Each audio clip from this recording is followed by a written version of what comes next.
Главные новости этого дня. Команда Никиты Михалкова и Следственный комитет Российской Федерации обезвредил крупную преступную группировку, которая вымогала деньги у участников спецоперации. Всего было арестовано 15 членов группировки и их криминальный авторитет Александр Котов по прозвищу Шквара. По данным прессы, от действия преступников пострадали 94 участника СВО, которые лишились более чем 300 миллионов рублей. Сегодня утром в Таиланде утонула молодая российская артистка, внучка известной советской актрисы Валентины Талызиной Анастасия. Чрезвычайное событие произошло на небольшом острове под названием Баризель. Внучка Валентины Талызиной отдыхала в Таиланде вместе со своим молодым человеком и занималась водным видом спорта под названием серфинг. Причина трагедии – несоблюдение правил безопасности и шторм. Два сотрудника организации известных артистов Вячеслав Малежик и Александр Буйнов оказались в операционной больнице Санкт-Петербурга. Артистам провели срочные операции. Вячеславу Малежику по удалению злокачественной опухоли, а Александру Буйнову операцию на сердце. Состояние обоих артистов на данный момент удовлетворительное. Резко ухудшилось состояние здоровья известной актрисы Ларисы Голубкиной. На данный момент она не может спать без снотворного. Ей регулярно делают обезболивающие уколы. Врачи отметили сильное снижение веса у Ларисы Ивановны и появление пролежней. Отметим, что Лариса Голубкина оказалась в тяжелом состоянии еще несколько лет назад. При этом вдова Андрея Миронова отказывается от помощи близких. Еще в 2014 году у известной актрисы было диагностировано онкологическое заболевание. К этому часу поступили печальные новости о известном режиссере, телеведущем и журналисте Тигране Кеосаяне, который уже более 2 недель находится в состоянии комы. Сегодня утром преступники, недоброжелатели Тиграна Кеосаяна и его семьи предприняли вторую попытку отравления известного режиссера.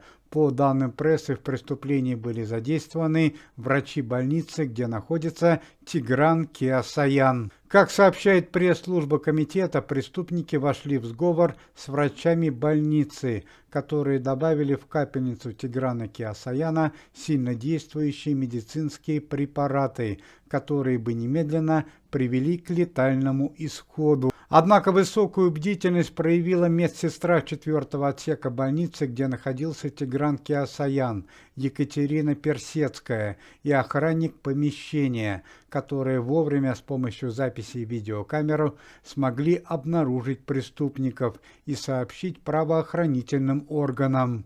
Жизнь Тиграна Кеосаяна была спасена, однако телеведущий по-прежнему находится в критическом состоянии. Напомним, что несколько недель назад известный режиссер перенес клиническую смерть и остановку сердца. Близкие и друзья Тиграна Кеосаяна просят провести повторную коллективную молитву об выздоровлении режиссера. На супругу Андрея Кончаловского, известную актрису Юлию Высоцкую, подали в суд. Телевизионная программа, где ведущая является Юлия Высоцкая, без разрешения нарушала авторские права и размещала в своей программе чужие материалы. Юлии Высоцкой и ее программе грозит штраф в размере 3 миллионов рублей. Очень приятная новость о сотрудниках комитета. Состояние здоровья дочери певца-шамана Ярослава Дронова наконец-то нормализировалось. Сейчас дочь певца-шамана практически полностью здорова. Отметим, что несколько недель назад дочь певца-шамана бесследно исчезла, и ее не было дома 4 дня.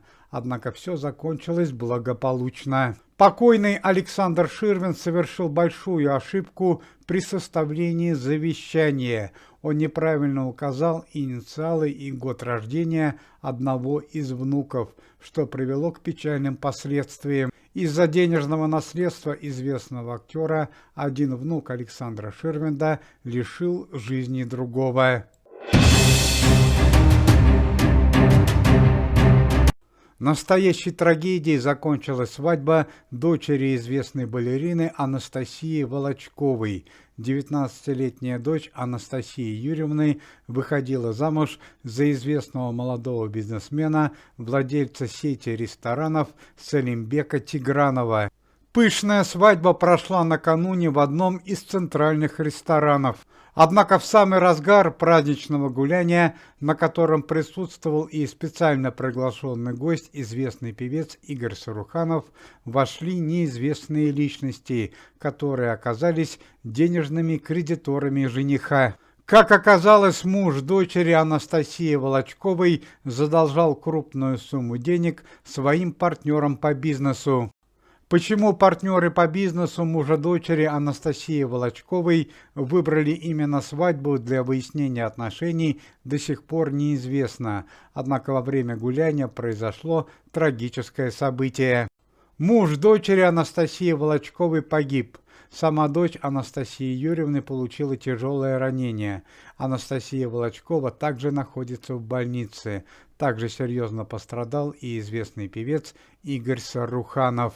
Дело о нападении на свадьбе Анастасии Волочковой взяли под личный контроль Следственный комитет Российской Федерации. Сегодня утром проводили в последний путь самую патриотическую группу Российской Федерации под названием «Голубые береты». Участники этой группы трагически погибли несколько дней назад во время конфликта с преступной группировкой в поезде Москва-Сочи. Отметим, что в результате эксцесса погибло 2 участника. Также пострадал лидер группы Любэ Николай Расторгуев, который тоже находился в поезде. Все участники группы «Голубые береты» – настоящие герои, бывшие афганцы. Вечная память. Начальник Следственного комитета Российской Федерации Александр Иванович Бастрыкин отдал распоряжение в 3-дневный срок найти криминального авторитета, члена преступной группировки Сараза Сараашвили, который оказался виновен в смерти дочери известного политического деятеля Сергея Лаврова. Отметим, что по предварительным данным дочь Сергея Викторовича Лаврова Екатерина погибла во время крещения купания, однако выяснились подробности, что перед этим она подверглась отравлению по требованию криминального авторитета из Грузии.